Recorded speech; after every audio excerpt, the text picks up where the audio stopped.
what's up guys? My name is Zach, and for the last 7 days, I've been driving the 2024 Ford Raptor R. Up front is a 5.2 liter supercharged V8, and down below is a 10-speed automatic transmission.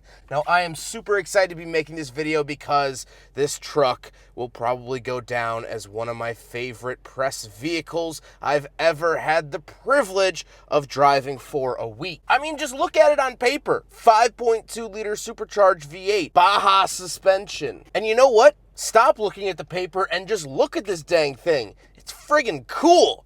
And so I'm so excited to share it with you today. But if you would like to submit your own vehicle, you can head on over to my website, zackpradel.com/submit. It's a quick and easy submission form. It takes under a minute to fill out. I come out to you, and it doesn't necessarily have to be a supercharged V8 in order to get me to bite. But let's get back to that 5.2 liter supercharged V8. Well, that is the creme de la creme and what makes the Raptor R special. So Ford still does produce the Ford F-150 Raptor, and that comes with a turbocharged V6. That truck is fantastic. It's glorious. It's amazing. But now they've added the Raptor R, which is around $30,000 option.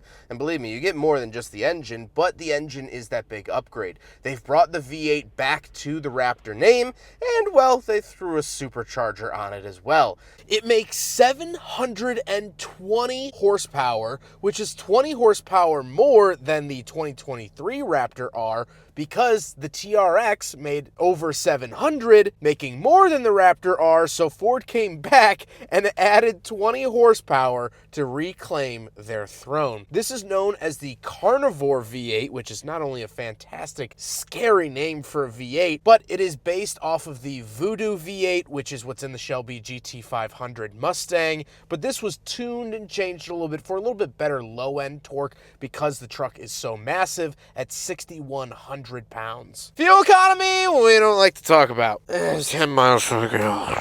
Like I said, paired to it is a 10-speed automatic. It's doing really, really well. It's shifting when I want it to. It's not bothersome, and I've loved it. Last but not least, this is four-wheel drive, and I do have 4 high and 4 low, and we'll talk about how to select those different modes a little bit later on. So how does it feel to drive a Ford Raptor R? Well, I have to imagine it's very similar to knowing the nuclear codes. Driving around, my hand and fingers are twitching above a big red button, because at any moment I can unleash that 700 horsepower onto the general public. And I have, and it's amazing. The downsides are that the truck is huge. If you expect to take up one parking spot, I laugh in your face, my good sir or madame. The shame of it is that I've had this truck during one of the coldest snaps we've gotten here in the Midwest in the last several years. It's been negative degrees the entire week, and we've gotten snow almost every day. And so I thought, oh, this is going to be the perfect weather for the Raptor R. Not so. Even in four-wheel drive, this thing struggles to put all power down to the ground, which is to be expected, but a little bit of a bummer. That's why I'm not doing a big poll for you guys. Well, because it's not smart or safe to do so. I'll give you a little something here.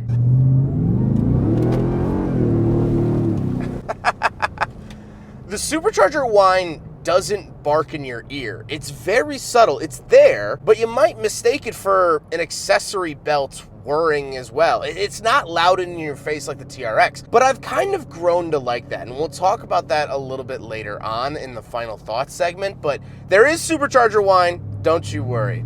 I also did have the opportunity to drive this truck off-road last year. It was a 2023 Raptor R with Chris Tracy from the Off the Road Again podcast. Please go check out his stuff. He's wonderful and gave some really good insight. I have a full video with him that I would love for you to check out, and I'll leave at the end of this video. But driving this off-road is an absolute dream. I barely had to let the thing idle over rocks, through ditches, through mud, through water. It honestly, genuinely, really felt like cheat codes, and that is a beautiful thing when driving a truck. It is fantastic. If you want my full off-road impressions, please go check out that video. So with that stuff out of the way, let's talk about the interior. Well, in front of me I have a completely digital dashboard, and this changes with the different drive modes. It's highly configurable, and I love the fact that Ford gave you this. I could spend all day going through all the different menus and settings. I'm trying to show some here, But overall, I think it's really, really good. And the biggest thing that I like is that the tachometer and speedometer have giant digits. It is hard to miss how fast you're going here with the Ford Raptor R screen, and that's a big, big win in my book. On the steering wheel, on the left, we have our adaptive cruise options, volume and voice commands, as well as our R button, which is going to be basically your race mode, and you can customize that. Off to the right, we have our menu and selectors for those gauge cluster screens I showed you earlier, as well as skip track. And then off to the right, we have some very fun buttons. So at the press of a button on the steering wheel, we can adjust the steering level for normal, comfort, or sport, suspension damper for normal, sport, or off-road, and the exhaust, which is my favorite, for quiet, normal, sport, and Baja. If you do put it into Baja mode, it does say that it is for off-road use only. So definitely don't leave it in Baja mode and drive around your town making awesome noises. Do not do that.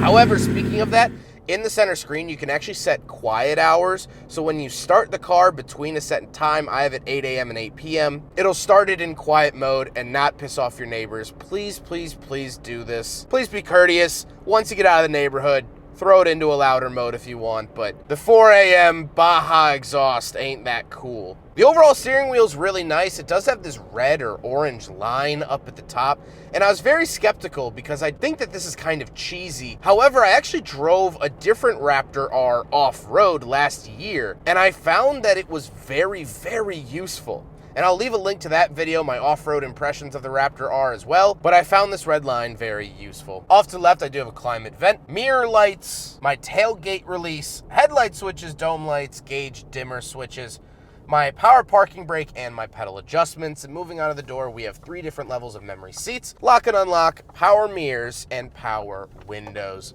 Moving into the center, we do have our B&O speaker. Really love this system. I think it bumps very hard, and I've loved using it. Then we have our camera button. So while you're driving at speed, this will show your cargo camera. Keep an eye on anything that might be in the bed. But at slow speeds or stopped, this will toggle the 360 camera, which is very, very helpful for either drive-thrus or parking. Then we have our parking assist, hazard switch, traction control off, and our trail control, which is basically one pedal drive. Makes driving really slowly off-road a nice, easy breeze. Then we do have the infotainment system. I won't harp on this too long. We do have wireless Apple CarPlay and Android Auto. And I think overall the setup and design of Ford's system is pretty good because it's never fully Apple CarPlay. You still have other features offered. It sort of has this nice split screen, and I really like that. One of the cool features is zone lighting and trail turn assist. Zone lighting will light up the truck at night so you can see what's around you,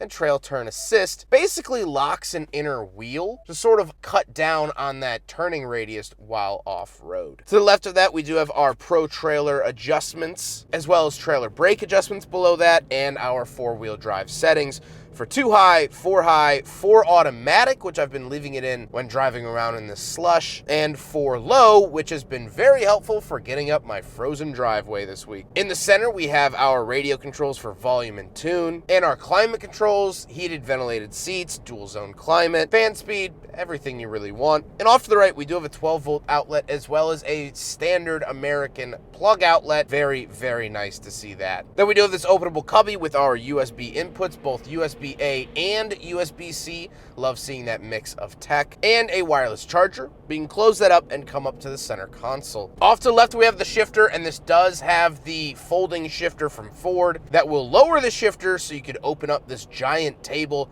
This is coming handy for many meals this week. Meals on wheels, they say. But off to the right, we do have cup holders, so we will do a big friggin' bottle test here in the Raptor R, and I am very happy to report that it does, in fact, pass. Then we have the center console. Like I said, you can fold it out for a table, but the actual center console on the inside is ginormous. I actually ended up keeping my remote control cars in here throughout the week, just in case I found a good hill to crawl up. And so it's ginormous. You could fit a rotisserie chicken in here and probably some of its friends. The seats are very comfortable. They are Recaro seats. That is another big perk of the Raptor R package. And they say Raptor R in them and have B&O speakers in the headrests. So just when you thought your music might not be loud enough, it's right in your ear. The seats have been very comfortable during my week with the truck. I haven't had any issues with them, and I'm very happy to report that. However, speaking of seats, we do have back seats because this is the crew cab, so let's go do a back seat review. All right, so we're in the back of the Raptor R, and a couple of things to note. It is still very, very much an F-150 back here, which is fantastic. They have wonderful back seats. I am fully spread out. I'll grab the camera here.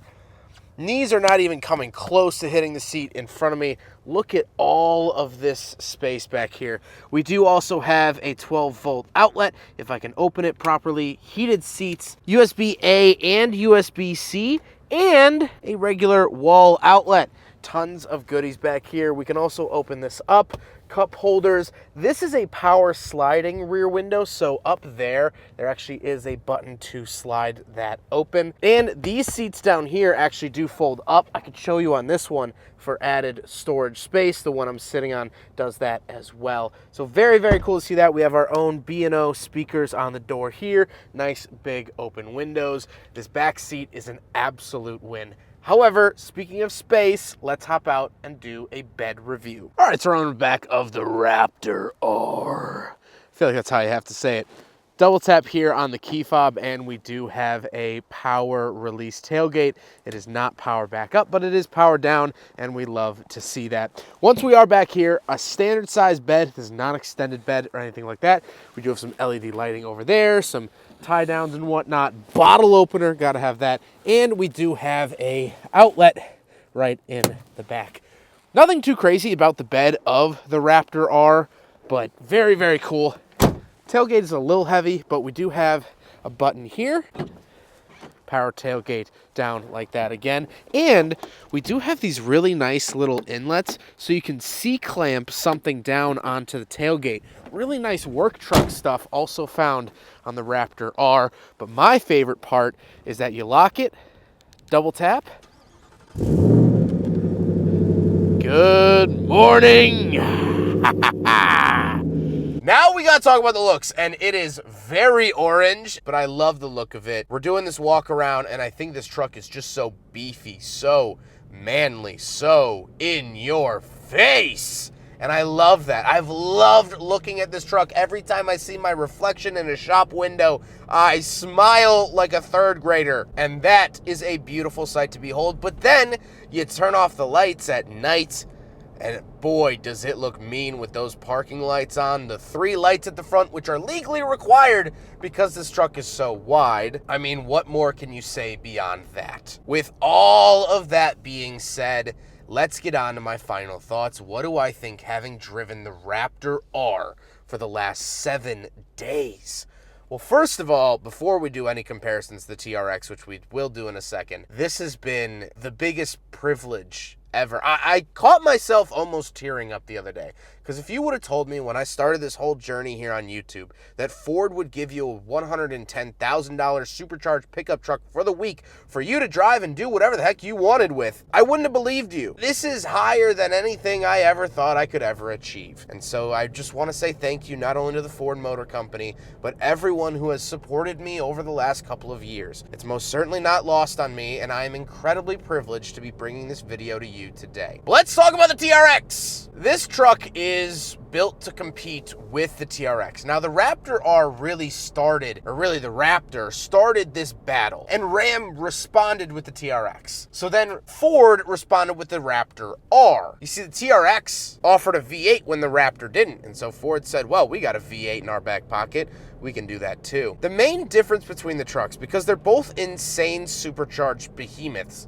the TRX is going to be more flamboyant. It's going to be louder. It's going to be more in your face. The supercharger whine sounds like a kettle everywhere you go. The T is most certainly ready. It has more style to it. When you floor it, it lurches more, it leans, it lifts up off its haunches. The Raptor R is, and I can't believe I'm saying this looking at this orange truck, more civilized. It's a little bit more business as usual. Now, if you like the flamboyancy, if you like in your face, go with the TRX. I'm not saying that's a bad thing. The Raptor R is just a little bit less braggiose because the Raptor has been around for 14 years. Doesn't really have anything to majorly prove. So my pick, honestly, between the two would probably be the Raptor R, but I cannot deny how fun the TRX is. However, I drove this truck for the last week, and I was trying to figure out what my final thoughts should be. Because it's easy to just say it's an amazing truck, thank you so much, don't forget to rate the video, comment on the video, subscribe if you really liked it. I'm not gonna do that today. What I realized last night, the night before filming, I was leaving my house and my girlfriend said to me, "Where are you going?" And I said, "I don't know. I don't know. All I know is that I want to be in the Raptor R." I didn't have a destination. I didn't have an idea of where I was gonna go, what I was gonna do. I just wanted to be in this truck. Like when you have a crush in junior high and you don't really know how to express your feelings, you don't really know what you're doing, you're not really sure what these feelings are, you just kind of want to be around that person. And so it's where a lot of boys pick on girls on the playground. They make fun of them, not because they want to be mean to them, but because, well, I'm getting your attention. And it's just a simple way to be around someone. This truck made me feel like I was 16 again. The night of August 28th, 2013, the day I got my driver's license. I just wanted to be in the car. It didn't matter where I went. It didn't matter what I saw, who I saw, what I did. I just wanted to be driving around. This truck brought back that childhood feeling of, I just want to be out doing something. That's something that has been lost on me since I drive a new car almost every day here on the channel. I rarely just go for drives anymore for the heck of it, because that's what I do for work. But this truck brought that back. It brought me back to my upbringing. It made me feel like a kid again. I was texting, calling, messaging friends. Hey, want to go for a ride? Want to drive around? Because this truck is just so great. The supercharger is beautiful. It's comfortable. It has heated seats, ventilated seats, awesome sound system. It looks fantastic. Every time you park it, you get this dumb, stupid smile across your face. And yes, it's too big. Yes, I get 7.5 miles to the gallon. But you know what? Sometimes you have to sacrifice things for your passion. Sometimes it's worth sacrificing normality if it just makes you happy. Now, I'm not saying you should bet the mortgage on your house the next time you go to Vegas, but this life is so short that if you don't smile, it is going to be a life wasted. And this Raptor R has made me smile so much over the last week that I cannot say anything else but thank you to the Ford Motor Company for producing it. I hope you enjoyed the video. Thank you, Ford, for trusting me with this Raptor R in the snow. It means the world to me. Huge thank you to G. Schmidt for the delivery and cleaning of this vehicle in sub-zero temperatures, and of course the Midwestern Automotive Media Association. If you've made it this far, please leave a comment of what the first car you drove with your license was. Doesn't have to be the one that you own. Maybe it was a parent's car. I want to know what car you felt that in, that you just wanted to drive. Leave that in your comment, and then you can comment whatever else, but I want to hear. Huge thank you to everyone who made this video possible. Don't forget to rate the video, comment on the video, subscribe if you really liked it. Take care, guys.